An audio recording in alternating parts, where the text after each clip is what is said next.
Good, okay. I guess this is the seventh in our series, is it? The lecture series? Seventh month, at any rate. Yeah. And you all heard a few, 2 months ago, I guess, the big road. I guess Dave Cowell presented on the big road, and of course the big road is going to figure into this presentation as well. I'd like to thank you all for coming, by the way, on a hot summer night to hear about resorts when you could be somewhere else. Could be down the Jersey Shore in the Poconos or the Berkshires or wherever. But we're going to talk this evening about Caldwell as a resort. My role here tonight is that of a history buff who harvests what others have sown. And I'm going to try to weave together tonight the writings and research of historians like Benjamin Norwood, Lewis Lockwood, Norman Bryden, Roscoe DeBaun, John Collins, Charles Pokel, and many of the early journalists for the Caldwell News and its successor, the Caldwell Progress, to tell the story of West Essex emergence from a rural outback to a thriving residential suburb. I must add our own Beverly Crepasi to the list. I guess she didn't make it here tonight. Maybe she'll be along later on, but she, of course, is the official historian for the West Caldwell Historical Society, and she makes continuing efforts to keep Caldwell history alive. And many of the images that you'll see are from the Caldwell Library archives, and I thank Jessica for all her help, not only with the images, but also with the technical help of just getting it all together on the screen. I use the term, and by the way, feel free to raise questions along the way. I don't mind. I don't want to be reading at you from the text. I have the text here, but I want to depart from the text whenever I can. So feel free to just raise your hand and see how I can respond. So I'm using the term West Essex to refer to the more than 50 square mile area known from colonial times as Horseneck, and then for more than a century as Caldwell Township. Norwood, Benjamin Norwood, who wrote a history of Caldwell back in 1926, used the term Old Caldwell for this larger area. The villages of Caldwell Township did not begin to form into boroughs until the early 1890s, when the village of Caldwell split to become a borough in 1892. And this is when our story begins, more or less. So I'm going to give you a little overview of how we will proceed. We'll take a look first at this. Let's see, where am I? Excuse me, where would be then the Fairfield Township? I'm sorry? What about the Fairfield Township? Fairfield. Well, I think at a later time they called them they added township. Even we were the township of the borough of Caldwell at one point, I think, in recent times. But Fairfield was just one of the villages of the greater Caldwell Township early on. So Caldwell was part of the Fairfield? Fairfield was part of Caldwell Township, which was the larger area. In fact, this 1889 map shows the 13 townships that existed at that time of Essex County. And you may be familiar with all of them except perhaps Franklin, which became Nutley at a later point. Franklin is there, and Clinton Township, which was here, which was Irvington and parts of Maplewood early on. The largest, of course, was Caldwell Township, this top part here, and Livingston Township here. So this whole area of western Essex County took in a large very large area in 1889, which, as you remember, is prior to Caldwell Borough splitting. This was all part of Caldwell Township, and of course, there were names of villages within Caldwell Township called Franklin and also called Clinton, which we have Clinton Road, and of course Franklin is West Caldwell for practical purposes presently, but you don't want to confuse them there.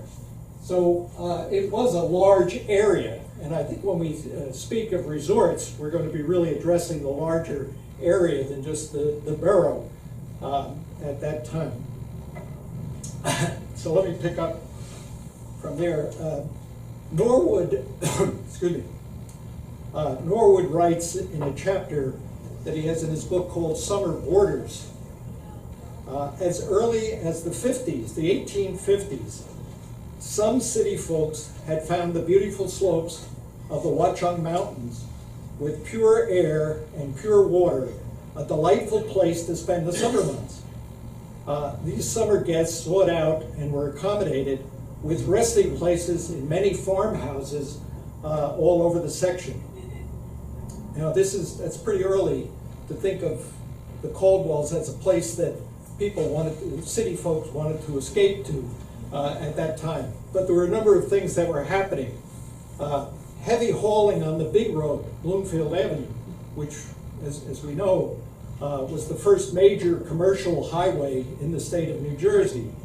Hauling on the big road to the city foundries and the markets had been on decline for many years after the railroads and the Morris Canal provided more efficient cartage. Norwood continues, he says, the farmers discovered that they got much better prices for the milk, butter, eggs, poultry, and vegetables served at their own tables than they could get in any other way. So the city folk, a few of them, were coming out this way and staying on the farms and enjoying country living through the 1850s. This was the beginning of the summer trade, and some of these visitors, as we learned, eventually settled in the area. But the major thrust towards Caldwell's emergence as a summer place came after the Parsonage Hill lands were sold in the 1870s. Now, most of you know that we have a district here in Caldwell called Parsonage Hill, behind the Cleveland birthplace, the streets Crane, Hatfield, Arlington, Hillside, all of that area constitutes Parsonage Hill, which until the early 1870s was part of the Presbyterian Church domain, which was really the nucleus, the birthplace of Caldwell. And of course, at that time, the Presbyterian Church decided it was time to begin to sell some of their lands to raise some monies. And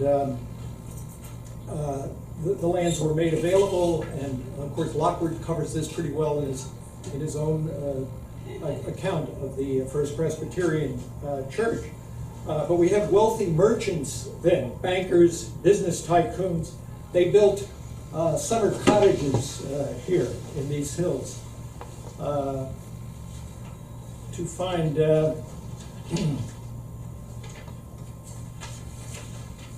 relief for their families from the oppressive heat and grime of the cities. These cottages were not tiny bungalows by any means, as we'll see. One such was the home of the industrialist and inventor James Bowers, who in the 1880 U.S. Census was counted with his family and servants as living in two places, in the Roseville section of Newark, which was very affluent at that time, and at Knollwood in Caldwell. So we have the Bowers residence as we see it now. It's still existing on Knollwood Terrace here in the Cedars, what we call the Cedars section of Caldwell. It was called the Knollwood section back then. But this was a 16-room house, and Bowers, of course, was one of the pioneers in the corset industry in Newark and had a factory at Summit and Bleecker Street, where NJIT is presently. And of course, in the 1890s, 1880s, corsets were selling pretty hot at that time. So he brought his family here in the 1880s. The house was probably built in the mid-1870s. And this was his summer retreat. By the late 1890s, he and his family were permanent residents of Caldwell. This trend was widespread throughout the area. Another family that moved in that had a lot of wealth was Charles Laycraft and his family. Of course, we're still looking for the footprint for the Burkendine, along Burkendine Road. Charles moved in the early 1890s to a 40-acre estate called Burkendine near Westville Avenue. He moved from, I think he was living on 37th Street in East 37th Street in Midtown, New York, close to his lucrative import-export business that had carried on trade with the West Indies for most of the 19th century. Now, John Collins, who has many of you, please. What is Burgundy? What was it named after? Do you know where the name comes from? I wish I did. No, I don't. Anybody have any clue of Burkendine? I didn't know what was a place in Europe or... Yeah, I don't know. I remember one time staying at a manor, a hotel in Bermuda called Deep Dean. Now, I don't know whether it was just something brought over from the old country from England or such, but of course that area took the name from the estate itself, and Burkendine Road, because these are all private roads. If you look in the old directories, you'll see that he's really off Westville Avenue, and that's how it was located, by knowing the name of the estate. Is it British or Dutch? Burkendine? I don't know. I really don't know what the origins of it was. Laycraft came from a very old family himself. He was married to a cousin of Theodore Roosevelt. Leontine Roosevelt Laycraft was her name. It was the wife, and of course the family itself was very prominent. I think one of the sons, Reginald, married a Corbier, which was one of the, again, a landowner here in Caldwell that was very influential. I think they owned the trolley line when it first got started. Is that right, Bob? Is that how? I remember some stories of that, but a well-known family in town. John Collins, some of you may have known John Collins, who the pharmacist who operated Hassler's Drugs here for many, many years. He put together a pictorial account of Caldwell history in one of the Arcadia booklets. You might have seen those around. And in fact, some of the images may be from his book as well. But he presents there a photo of the Roland Morgan property with its stables and outbuildings located on Hillside Avenue in the Parsonage Hill district. We have, again, a current view of this, but this estate that Roland Morgan, who was an official in New York City and also an attorney, lived in as a summer house, and it extended from Hillside Avenue all the way down to Forest Avenue. And the house still stands. Of course, the property's been broken up quite a bit from the acreage that it did have, but some of the outbuildings are still there. I think you'll agree with me, these were not cottages by any means that these wealthy businessmen brought in.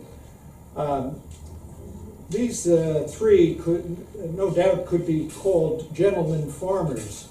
Now, I raised that term because my colleague, who was also going to present with me tonight, Frank Godlewski, has used that in a talk, the gentlemen farmers, to describe some of the affluent summer guests that came here. And and the like. I've been looking to see where that might be, and I'm saying some of them may actually have played the role of country squires raising chickens and ducks and tending gardens on these estates. Early maps of the Bowers estate, the first Knollwood that we saw, does identify a windmill and a number of buildings apart from the main house on the broad plain near the pond in the present-day Grover Cleveland Park. Now, that was all part of Bowers Holdings at that time. A large part of the park was part of the original Bowers estate, which was many, many acres. And in a 1906 map, you can see a listing for a windmill there, and also a number of houses that were separate from the main house, and therefore might have been where he did some farming. So it's evidence perhaps that some farming had taken place on this fertile, well-watered meadow.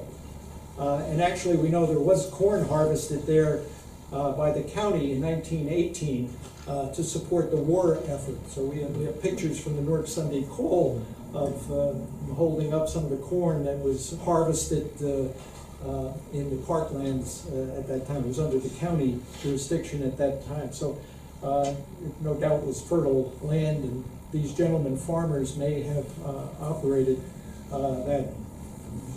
The real story, however, of Caldwell as a vacation spot begins with the accessibility of the entire West Essex region to the working families from the industrial centers of Newark, Patterson, and Elizabeth. Prior to the 1890s, only an infrequent stage brought folks to and from the heights of Second Mountain. Roscoe DuBone, who has written a memoir of country life in Fairfield, which describes his growing up from 1887 to 1909, gives us a nice description of what the area was like at that time. He describes the journey his father took regularly to bring a wagon load of produce from his Fairfield farmstead to the farmer's market in Newark over the big road, leaving at 7 in the evening and arriving at midnight and returning after dawn. So you can see that it was quite a haul to bring on his truck farm to bring some produce into the farmer's market in Newark. So this was during the 1890s. William Van Wart, who was the editor of the Progress, writing on the occasion of Caldwell History Day in 1915, describes how remote the region was in 1890 when he first became aware of what was west of First Mountain. And this is a quote from Van Wart writing in the Caldwell Progress at that time.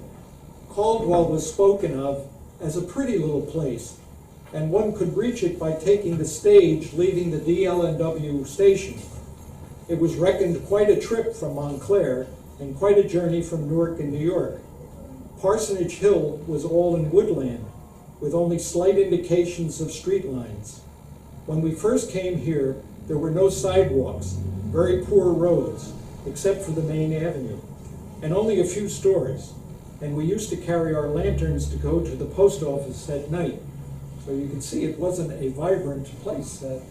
I think at the time when the big road was operated to bring the ores and the produce from Morris County and Sussex County to Newark, that was probably the liveliest thing that happened at that time. And of course it gave rise to some of the early inns, as we shall see. So this is Van Wart describing the adventure of going over First Mountain to Second Mountain, and how,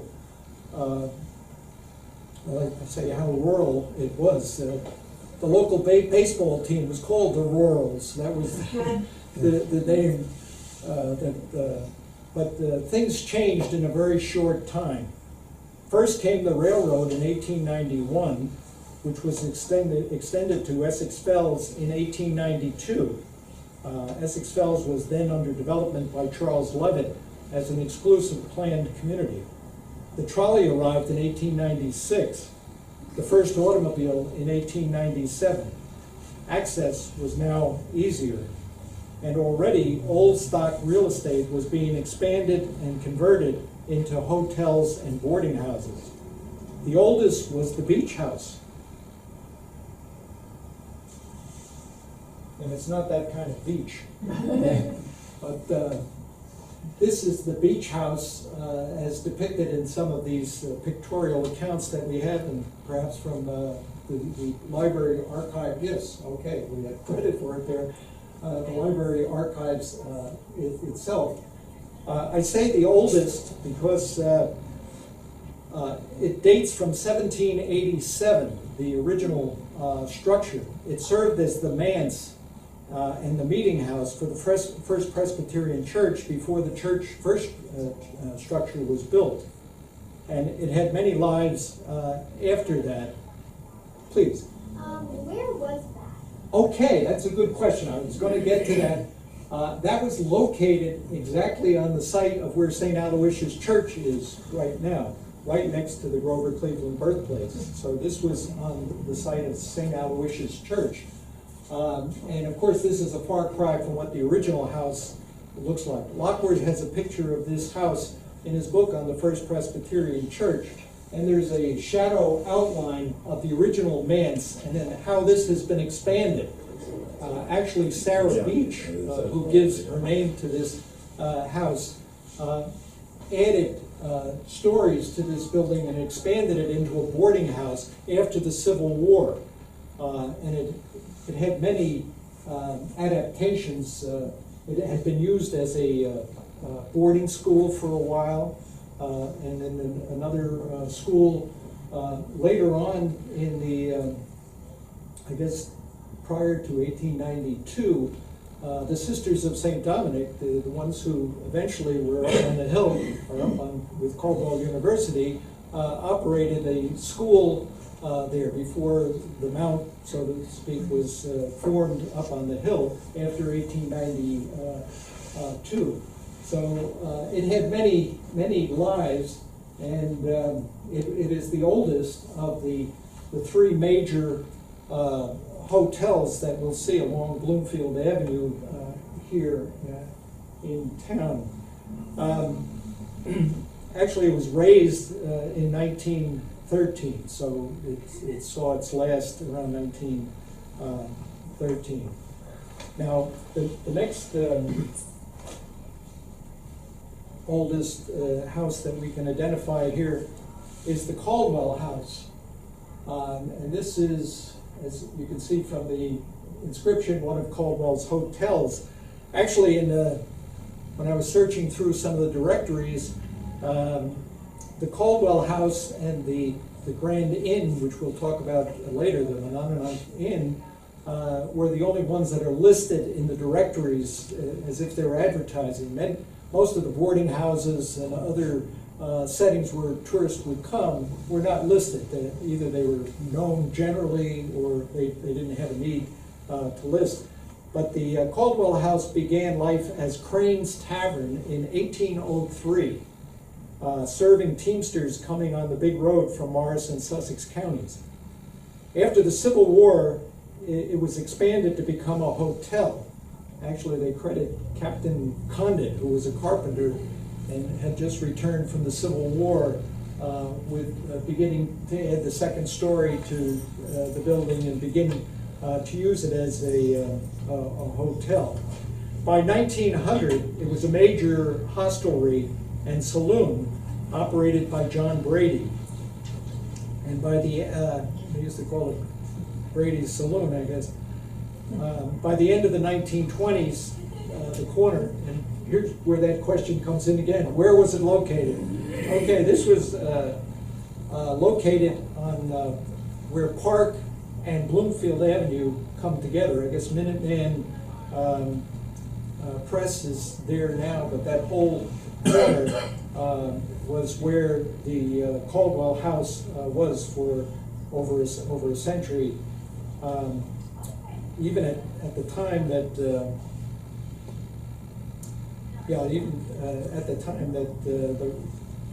Norwood was writing and giving us this information, it was still the house was still there, but it was no longer used as a hotel. They were putting stores in front of it and such was developing. And this was into the 1920s when Norwood was writing and giving this commentary. But as we'll see, this was a very popular spot. We'll be back to it later. And the third item that we have here,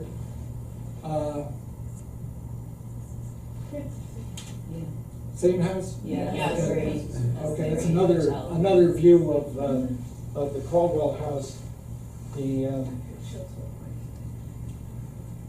The third hoped boarding house is the Grover House. Now this has a history in itself. This Grover House was built in 1817 as a residence for Reverend Stephen Grover, who of course was the Reverend for the Presbyterian Church before Grover Cleveland's father became the pastor here. And of course Grover Cleveland was named after this good person. It too had many lives, becoming a welcoming respite for summer visitors in the early 20th century. Its site was just up the street at the corner of Small and Bloomfield Avenues. Again, it too had a long history. I think the Grover family lived in it for many, many years through the early part of the 19th century. But after the Civil War, it too was converted into a boarding house for tourists coming into the areas. The building was claimed by the Citizens National Bank that built its lovely structure there in 1915 on that corner. The bank still stands, as you know, and the site will soon reclaim the name Grover House. If you go by that corner right now, you'll see the banners on the outside when the old bank is repurposed for offices and retail. So it's going to be called the Grover House, and I guess it just recently went through the town council and such for approval for this corporation to remake that site and remember the Grover House through its name. And I believe they're going to add another story onto the bank building too. And, we've seen some pictures of it and it looks great. It looks like it's going to be a nice remembrance. Now, I've seen references as I've looked through these. Please. Yeah, question. I don't want to put you on the spot. Go ahead. From some reading I had done 8 or 10 years ago, is it true that the west end of the house, showing there, lives on as the Masonic Temple? Exactly. On Right. Bloomfield? All Sure. right, That so- was the annex to the, Right, to the okay. house, and that still exists. You'll see that Okay. on Small. After you pass the bank, going north, it's going to be the first building across from All right. the funeral homes. Right, and you're very good on that. Good. That still holds up. I don't know. I've never been in there. I don't know what it's like. What they've done to it to get it together. But now, in these various publications that are out on Caldwell history, I've seen references and photos in various publications to at least a dozen boarding houses scattered throughout the area. They carry names like the Wilson House. I think we have a picture of the Wilson House here. No, that's another picture of the Grover House at an earlier time.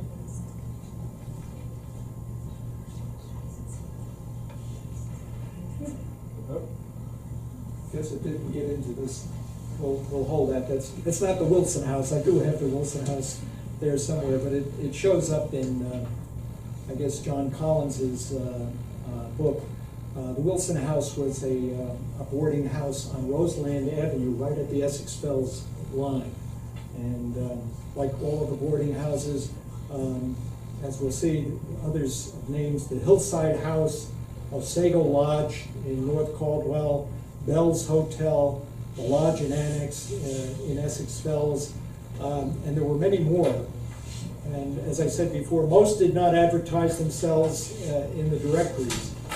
In Roseland, the new Fernwood served as a fresh air, live-away summer retreat for inner-city children, and it was run by the Essex County Christian Endeavor. So this is a picture of New Fernwood, which again is obviously not a boarding house, but the city of Newark saw fit to use it as a fresh air camp to send kids from the inner city away back in the early part of the 20th century to live out in the country in this area. And then we have former estates. And again, I thank Jessica for this one. I love it. This is Ryerson's Knoll Rest, it's called. And as you can see at this time, a lovely house of the period, the tourist sign is outside. But Ryerson, again, was one of the very early affluent operators that came into this area. This was located on Elm Road, where the brick apartments are now, just down the hill from Lincoln School. So those of you who know the Lincoln School area, this house was there. In fact, I'm still wondering whether the stone fence that's around the Lincoln School down by Arlington Avenue and to Elm Road, whether that was associated with this house. I don't have any evidence of that, but I'm sure this was on a large estate at one time, the Knoll Rest house. So it was converted at some point to accommodate tourists.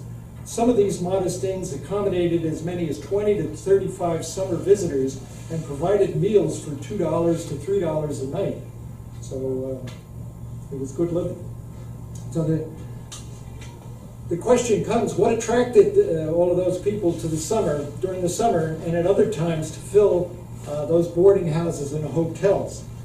And we say perhaps the same reason that the city of Newark chose the Second Mountain, the hilltop property, for their tubercular sanatorium in 1907.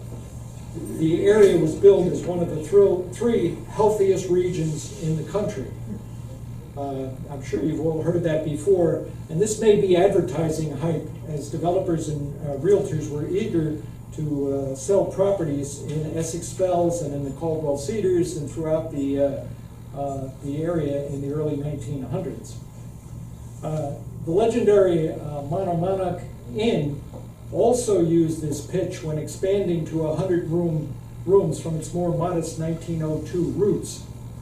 And a Board of Trade promo could not have been more persuasive for attracting new citizens. And this is a quote from some of their advertising. "We cannot adequately describe Caldwell and its surrounding villages and farming country. We have our mountains and our quiet, restful, fertile valley. Our town itself lies on the edge of the plateau, in the path of western breezes, with a panoramic view over the valley that is vast and superb in its gorgeous sunsets." You'd love to come, right? It sounds like a travel log. This is the place to be. The Essex County Park Commissioners were reluctant to approve a county park for the borough because they said in their minutes, the whole area is a park. And let's see, another one just to, oh, okay, that was the hype we saw for the Board of Trade with a little added flourish on it. Okay, this was the postcard of the drive going into the Hunter estate, which I really haven't included. I have no evidence that Charles Hunter ever rented out to tourists coming in, but this was an estate on Roseland Avenue that bordered onto the park, and of course a lot of the lands for the park were acquired from Charles Hunter. His estate is in the background there, but it was lovely gardens and such, and it extended all the way down to Westville Avenue, Brookside Avenue from Roseland Avenue. Please. Is that Laurelhurst? Laurelhurst, right, there you go, sure, very good. Does it still stand? No, Laurelhurst, the garden apartments are on that Oh, site now. And I think there's a picture around in some of the different books showing it just before it was demolished in about 1960, I think, before those apartments were put in. So the Caldwells really were country back at that time. From the 1880s, there were over 30 dairy farms in the area, according to some reckoning. Some of the largest were Becker's in Roseland, which many of you might have known from your youth, with the horse and wagons coming around delivering the milk. 1,200 acres on the Becker's farm. The Decamp Dairy on Runningmead Road in West Caldwell, with over 150 milkers with there. So this was a piece that extended at the bend on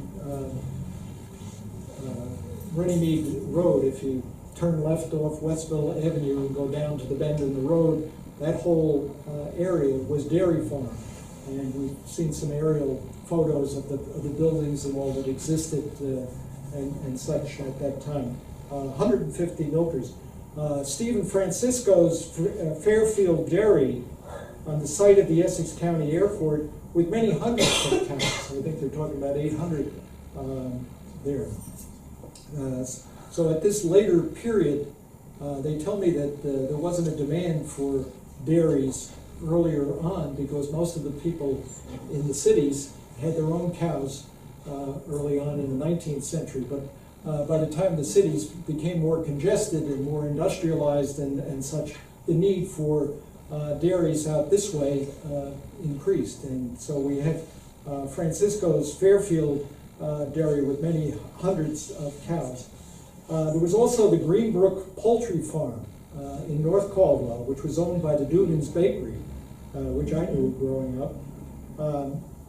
Operated a huge enterprise with over 45,000 laying hens and 250,000 broilers every year.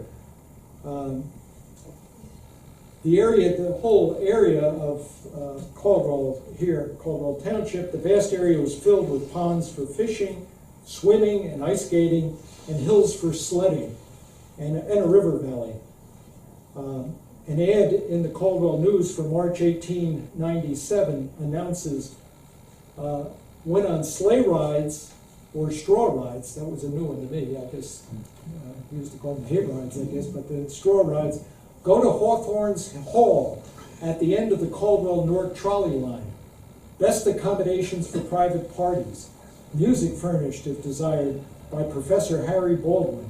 Refreshments served. So if you were reading that in your local paper, wherever, Montclair, come up the hill, get off the trolley at the end of the line, and you can go to Hawthorne's Hall to have a party. There was also hunting in the wetlands by the Passaic River. It attracted sportsmen and kept an old stagecoach stop by the Pine Brook Bridge active for many years. I suspect that this Pine Brook inn that was there for so many years was one that was started early on when King Crane first opened up his toll road called the Big Road, and it was a stopover for the Teamsters and the carters that were coming in from the west. Sometimes referred to as Bell's Hotel, Pine Brook Hotel. It was later known as the Kit Kat Club, and later as the White House Furniture Shop. Some of you may remember that across from Ford Motor Company down Bloomfield Avenue in Fairfield. And this is what it looks like today. I don't know how much of the original building, but this, from what I can see from the web, this is a design and engineering firm that's there that does some kind of high tech analytics for the computer industry. Somewhere in there is the original old inn that was at the toll gate going over to the Pine Brook over across the Passaic River. Replacing the old swimming holes, private swim clubs like Sunnyfield, Elm Tree, and Westville serve summer visitors and the growing population. Sunnyfield, it was around when I moved in 51 years ago, but it was built on the site of the old tobacco factory that stood at Lane and Bloomfield Avenue, actually where the Sunnyfield Gardens are now. There are condominiums that are in that site now next to 7-Eleven. Some of you might remember that spot. The Elm Tree Pool off Central Avenue, which used to be the site of the Passaic Valley Squab Farm. So they were raising squabs for the city, I'm sure, was there. And of course, the Westville Pool, which still exists as a municipal pool, was a private pool early on. So besides the swimming holes and such, there was a lot of activity out here if you wanted to cool off from the city. Few remember today the Grandview Amusement Park in North Caldwell. With its 2 Olympic-sized pools and all the midway features to entertain the crowds that came on the trolley from Patterson. From what I understand, and I haven't really tied it down as yet, there was a trolley that came from Patterson and came up the main street of Signac, across Route 23, went up Main Street and left off the people from Patterson, the city workers there, to go to this amusement park that one of my contacts in North Caldwell tells me was on the site of the Stepping Ridge apartments that are there at Fairfield Road and where Grandview, at the bottom of Grandview Avenue, as you go down the hill into Signac. It was in that flat area there. She tells me that people used to come in canoes and boats to the amusement park. But, as you can see, of course, I grew up in Irvington, and we had our own amusement park there. Some of you might remember Olympic Park was a favorite site. They say this was one of the first, but this dates back to 1887. They usually started as beer halls or beer gardens years ago. In Irvington, they had a German population from early on, and that's how those amusement parks started. This attraction flourished from the early 20th century until the late 1930s. I think it was a matter of the Depression, and the roller coaster burnt down, and that was the end of the park at that time. Picnic groves and beer gardens could be found throughout the region. One such was that one by John Lucchese in Fairfield, who found that when he was digging a well, a very foul-tasting liquid that turned out to be loaded with minerals came out of the ground. He thought he lost his $300 that he was investing in the drilling, but his discovery drew a following who believed the miracle water cured their ills. He eventually sold his enterprise to a New York dentist, but soon the fad ended. So Pokel has a picture in his own Arcadia book. He went out by Camp Road in Fairfield to discover where the site of this spring was that was producing this mineral water that Mukasey had found and was using. And he has a picture of himself there. And at one time when I was examining some of the postcards that Kurt Landsberger had given to the Newark Public Library, there's a number of postcards there that have a cartoon of the Mukasey site showing the popularizing the water and such. I had never heard of it before. Those were things that happened when I believe he used to. They say he sold the water on Route 6. He opened up a shop out there. Route 6, I guess, is 46 now. But, I remember in my own youth going up, swimming up to lakes on Route 23. Of course, it was kind of country then, but even where Willowbrook is now, there was a pony track there before the malls came in to that area. So The difference between civilization and the rural area is minimal. No doubt the centerpiece of the summer scene in the Caldwells, which would rank with the grand hotels of the Catskills, the Poconos, and the Berkshires, was the Monadnock Inn. Let's see, I think I might have one more. Okay, one more of the group again. Thanks to Jessica. People enjoying I think many of you have heard the story of the inn many times over, but at its peak it made 100 rooms available to a following who came from far and wide. For good food, fresh air, great views, a round of golf or tennis, or a leisurely walk through well-tended gardens.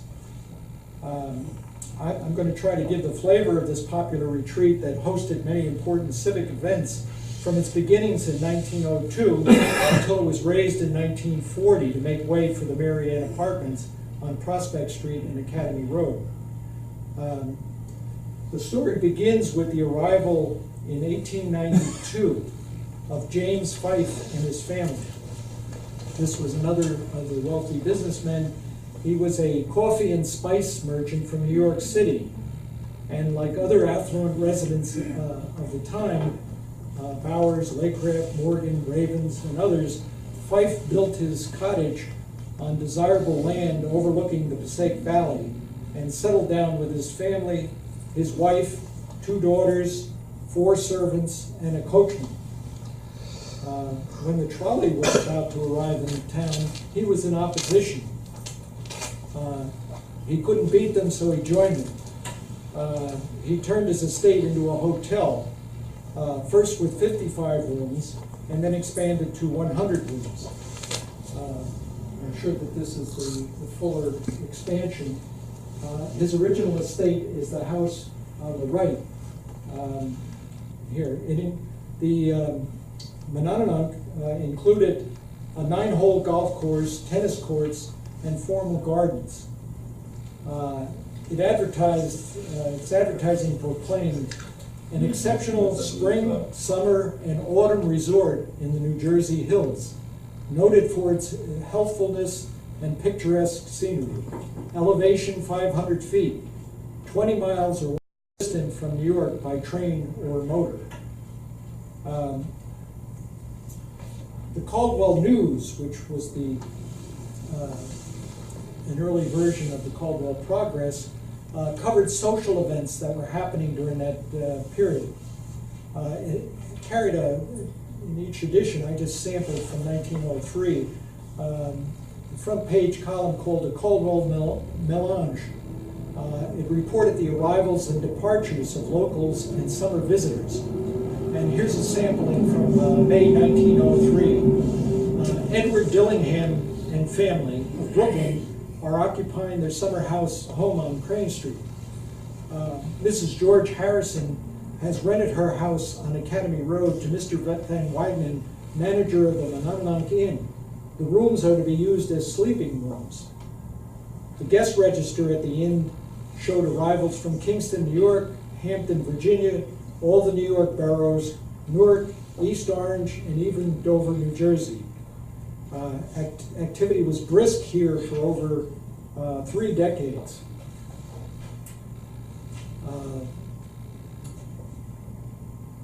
Let's see. Okay. Today, the only, a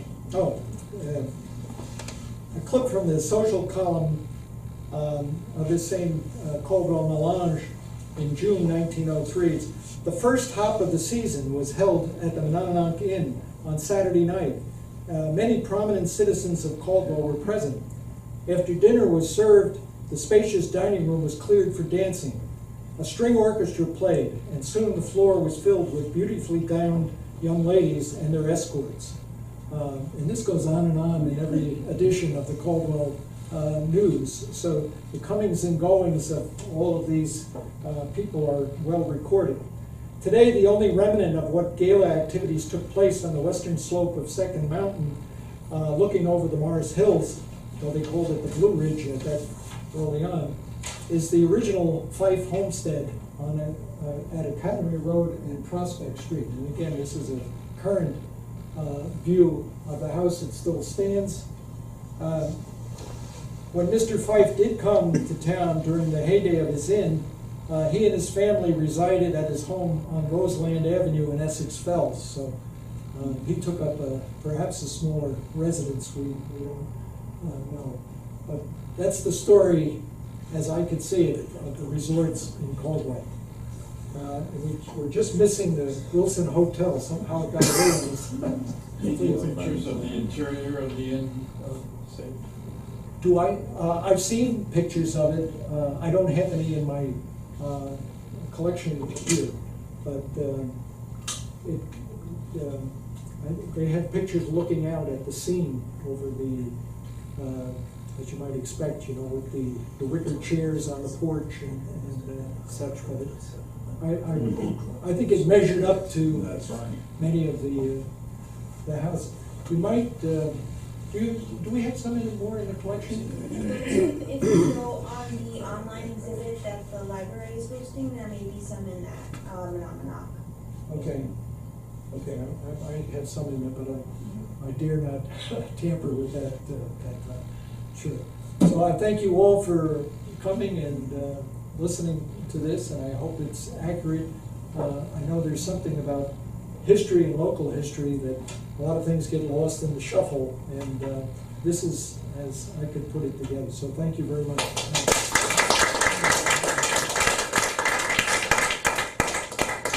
How about the Canfield home? I'm sorry? You didn't say about Canfield home. Oh, the Canfield home. Yeah, do you know anything about the Canfield? No, I'm asking you if you have any history of course, now they broke it up, and now they have 5 houses. And when I moved in, it was a nursing home, as far as I know. Yeah, that's what I'm saying. And there is an older Canfield home a few doors down south on Runnymede Road as well. That's a private home now. That was Who was Canfield? I'm not sure. It's an old name. It looked like a mansion before it became. Oh, right, with those columns. I'm not sure when that house was put together. Yeah, and there aren't many pictures around. It was broken up and it's still there. But okay, you've given me something else to fall back on. Yeah, well, she did her job. The Birkendine house is one that we've all had special interest in, and from what we can find out, it burned down in 1924, late 1924, and the Laycrafts were not living in it at that time, but it had 17 rooms, and it overlooked the Passaic Valley there. That's how we have some of the material from when they were trying to sell that Knollwood and Birkendine properties together that date from 1924. When they started selling off the properties? Yeah. Because my house on Birkendine is like one of the first houses on Birkendine was 24 it was built. And they bought the property from Mrs. Laycraft. Okay, all right. She looked like she was still holding the land in some of the 1930 maps. Dorothy Laycraft was the name on the land. The house was gone by then.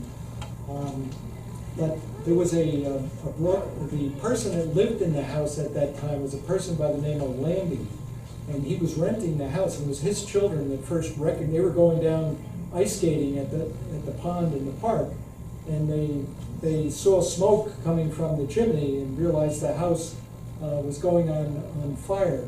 Lambie seems to be the one that was the broker for the house. Now I don't know what else he did. The Laycrafts had already, Charles Laycraft died in 1913, and the rest of the family, Mrs. Laycraft, not the one who owned the land, this was the Charles Laycraft's wife, was living with her daughter, who had married the editor of La Prensa, the Spanish newspaper. He was an Argentinian, and they were living on Long Island, and she went to live with them. And the two twin brothers, Latrobe, not Reginald was the one that married Dorothy Corbier. The two brothers had died early. They had died in the 1930s. I think they were living in what they call the Colonial House, which is the White House that stands in the back of. I think they built the house behind me for them. Yeah. I think the Leocrits built that house behind me for their daughter or son or somebody, some next generation or something. I don't have it here with me now, but I have our old friend from the neighborhood, Jack Kinan, had left me with some real estate material from that period that gives pictures, and that's where that picture of the Burgundy came from. The Colonial House is also shown. They were trying to sell those houses in 1924. The house behind the Right. That was already built at that time, and they referred to it as the Colonial House. But you couldn't see any reflection of the big house, and see that house behind it or anything.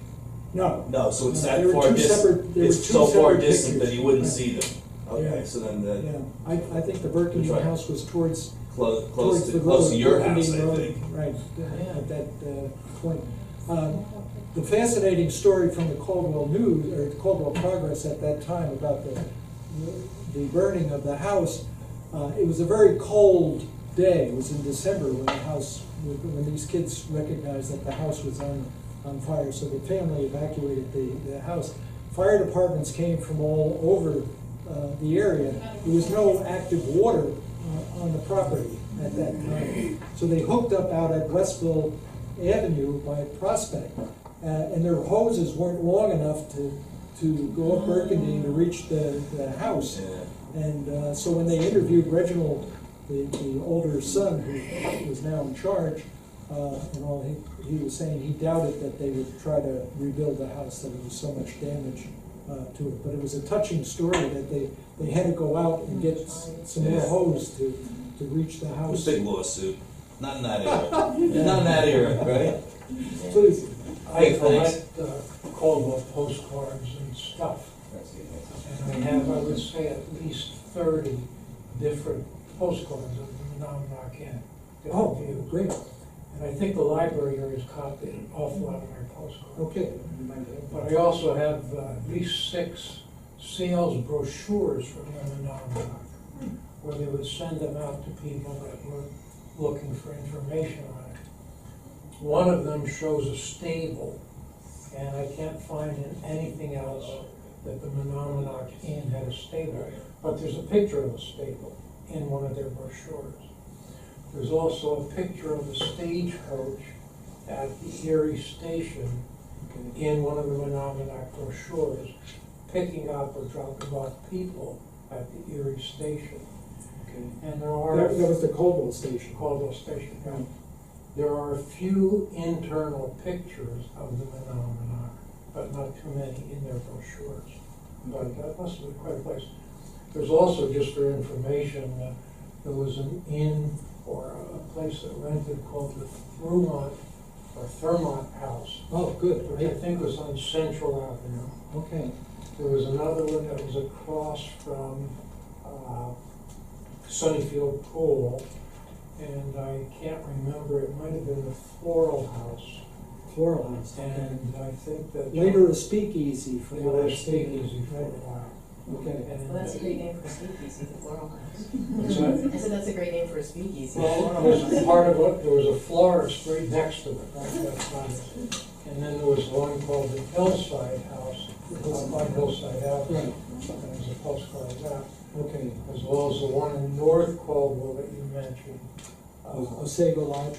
Yeah, and there's a postcard of that. I think Pokel in that one of the Osage Lodge, he shows a family group carrying their bags, and it said that they were dropped off from the station. So I guess I'm not sure whether they were coming up from the Montclair station and maybe came up by stage, or were picked up by the boarding houses like that, or from the Caldwell station at that time.